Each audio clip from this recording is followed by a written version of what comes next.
네, 안녕하세요. 한판TV의 조준호입니다. 자, 오늘은 한팔 업어치기에 대해서 한번 다뤄보도록 하겠습니다. 한팔 업어치기 오늘 다뤄볼 건데, 많은 분들이 우리가 전부 다 지금 이렇게 팔 들어라, 팔을 이렇게 쭉 들어서 들어가라 라고 지금 뭐 유튜브에서도, 그리고 뭐 한국뿐만 아니고 일본 전 세계에서도 이렇게 가리키고, 뭐 대표적으로 지금 한국에서 유튜브 하는 분들도 이렇게 하는데, 이거에 대해서 굉장한 문제점이 있어서 그 부분에 대해서 다뤄보도록 하겠습니다. 자, 이거를 저희는 이 팔을 들지 말라고 누누이 강조를 했어요. 근데 이제 늘 우리가 이렇게 배워왔으니까 이건 너네 방식이구나 하고 아무도 안 믿으시더라고요. 그래서 전문가 자문 구했습니다. 이거를 유도 밖으로 끄집어내 봤더니, 일단 자문을 구했을 때는 재활의학과 의사 선생님도 뭐 어깨 충돌 증후군이나 어깨 문제 생기니까 하지 마라. 그리고 조금 다른 분야 성형외과 전문의한테도 어깨 미용이 아니고 어깨 관절 문제로 또 자문을 구했더니, 어깨 박살나는 방법이니까 하지 마세요. 이건 무조건 어깨 문제 생겨요. 이렇게 말씀하셨고, 스포츠의학 박사님도 이렇게 하면 다칠 것 같아요. 그리고 효율도 없어요. 라고 얘기를 하셔가지고, 제일 처음으로 이 한팔 업어치기 팔 드는 동작의 부상적인 측면으로 말씀드리면, 부상 당하니까 여러분 하지 마세요. 그리고 가리키는 분들도 생각을 한번 해보시길 바랍니다. 그리고 두 번째로는 트레이닝 방법론이나 스포츠의학 박사님께서 제시해준 방법 중에 하나가, 어깨를 앞으로 이제 빼서 어깨 전인과 후인이 있죠. 트레이닝 할 때 어깨 전인시킨 상태에서 흉추를 열면 괜찮대요. 그래서 제가 해보니까 쭉 빼고 흉추 열고 드니까 확실히 안 아프긴 해요. 근데 이거를 과연 뭐 익히기 때는 할 수 있겠지만 시합 때 이 상황이 나오냐? 저는 아니라고 봐요. 그리고 이 부분이 조금만 전인이 안 되고 조금만 원래대로 들어갔을 때는 어깨가 아프기 때문에, 어깨 전인도 정답이 아닌데 뭐 굳이 나는 죽어도 이걸 해야겠다 한다면 본인의 어깨 안전을 위해서 어깨 전인을 반드시 시키고 하는 거를 권장드리겠습니다. 그렇지만 저희는 안 하는 거를 권장하도록 하겠습니다. 자, 그러면 부상 부분에서는 확실히 지금 문제가 된다라고 이 말씀을 드리고 싶고, 그러면 효율적인 부분에 들어가가지고 이 부분이 효율이 있으면, 상대를 던질 수 있으면 뭐 선택적으로 할 수 있겠죠. 뭐 야구 선수가 팔꿈치 어깨 문제가 생기는 줄 알면서도 던질 수밖에 없듯이, 이걸로 상대를 던질 수 있는지 없는지를 지금부터 보도록 하겠습니다. 자, 한국에서 지금 뭐 가장 한팔 업어치기를 잘하는 조구함 선수 이제 영상을 볼 건데, 자, 지금 한팔 업어치기 들어가면서 들어가고 지금 멋지게 던지죠. 뭐 한 판까지도 나올 수 있을 것 같은데 절반 정도 떨어진 모습이고, 자, 이 영상을 분석해 보도록 하죠.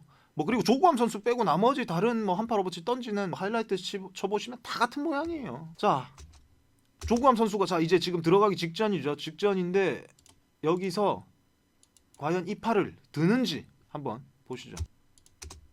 자, 지금 뭐 전혀 이 선 위로 올라가는 모양이 없었죠?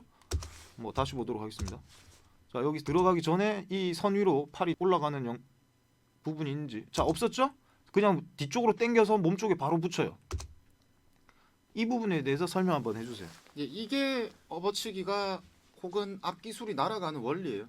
이렇게 머리가 떨어져가지고 기역자로 이렇게 되면은 중심을 잡기가 어려워요.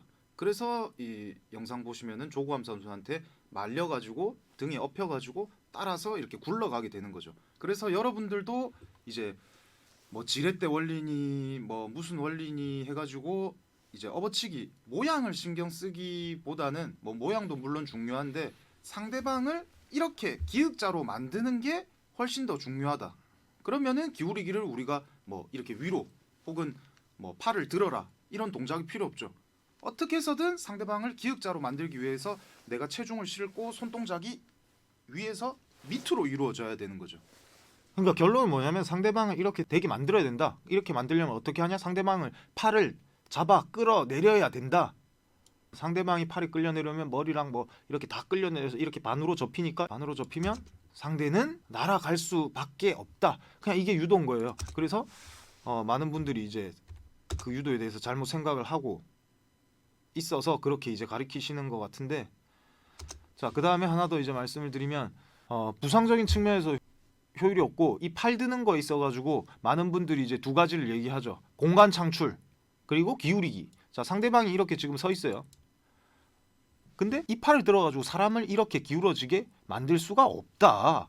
그래서 이런 기울이기 이론은 아주 말도 안 되고 무용지물이고 현실 세계에서는 써지지가 않는다. 이 모든 슈퍼맨으로 만들어야 된다. 기울이기는 우리의 상상 속에서만 가능하고 생각 속에서만 이렇게 들었을 때 기울어질 것이니까 기울이기 이렇게 해라 라고 말을 하는데, 현실 세계에서 기울이기는 그냥 땡겨 붙여 가지고 상대 끌어내리면 그냥 굴러가는 게, 이것이 기울이기고 이것이 업어치기고 이것이 유도다 말씀드리고, 그러면 우리는 왜 이렇게 배웠느냐, 그리고 이거를 했을 때 과연 정말 효과가 없는 거예요? 예, 효과가 없습니다. 효과가 왜 없는지 한번 보여드리도록 할게요. 또 왜 현실 세계에 진짜 없냐면, 이 똑같은 그래플링인 레슬링 선수 국가대표한테 제가 한 3명 5명 너네도 기울이기란 말을 쓰냐니까, 레슬링은 아예 기울이기란 말 자체가 없대요. 똑같은 그래플링이고 똑같은 매치기가 있고 똑같은 업어치기가 있는데 왜 레슬링은 기울이기라는 표현과 기울이기를 따로 가리키지 않는 걸까라고 제가 생각을 해봤는데, 우리가 흔히 유도식 이런 기울이기가 이제 실제로는 안 이루어지니까 레슬링에서는 아예 그런 식의 뭐 표현과 교육이 없는 게 아닐까라고 생각이 되면서, 굳이 들어가기 전에 이제 상대방의 체중을 팔로 기울인다는 것도 말이 안 되고, 상대방의 저항은 체중이에요. 그럼 나도 이제 체중으로 내 몸 쪽으로 가까이 붙여와야 되기 때문에 기존의 기울이기가 별로 설득력이 없다고 생각이 됩니다. 그리고 레슬링하고 마찬가지로, 레슬링은 손으로 상대를 잡았고 유도는 이제 그 손으로 상대방 옷을 잡는데, 그 메커니즘은 똑같은데 이제 손가락이 그립이 걸려 있으면서 이게 더 편해지는 거지. 제가 생각했을 때 시연과 본을 하면서 그거를 더 크게 보여주면서 이 옷을 도복, 기를 활용하는 거를 보여주다가 이게 잘못 와전돼서 이렇게 된 것 같은데. No. 왜요? 카타에서도 그렇게 하라고 안 시켜요. 업어치기 딱 몸에 붙여가지고 오히려 끌어내려. 자, 그래서 계속 이 잡설이 길었는데, 이 팔을 들었을 때 그러면 어떤 현상이 발생하는지 한번 보도록 하겠습니다.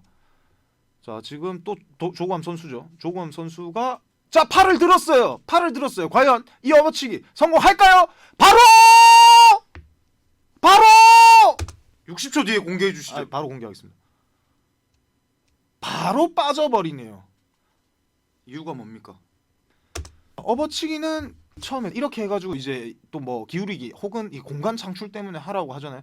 근데 뭐 우리가 축구 선수도 아니고 공간 창출 그거는 축구 선수가 골 넣을 때는 하는 거지, 유도에서는 모든 기술이 상대방이 나한테 붙어야 돼요. 그리고 내가 상대방을 던지고 싶으면 붙여야 돼요. 공간 창출이 말이 안 돼요. 내가 들어갈 수 있는 공간 창출, 그래서 무릎 꿇고 파고 들어가는 거죠. 자, 내가 이렇게 낮아져가지고 이 공간에 들어갈 건데 굳이 이걸 들어가지고 공간 창출을 왜 해요? 자, 그러면 이 공간에 벌어져 있단 말이에요. 그 벌어져 있는 상태로 상대방이 이제 빠져요. 못 붙여서 여기서 상대방은 조구함 선수의 왼쪽, 자, 이 방향으로 굴려야 되는데 이 공간이 떨어져 있는 바람에 상대방은 이쪽으로 가면서 이 업어치기가 이제 이 불발이 됐죠.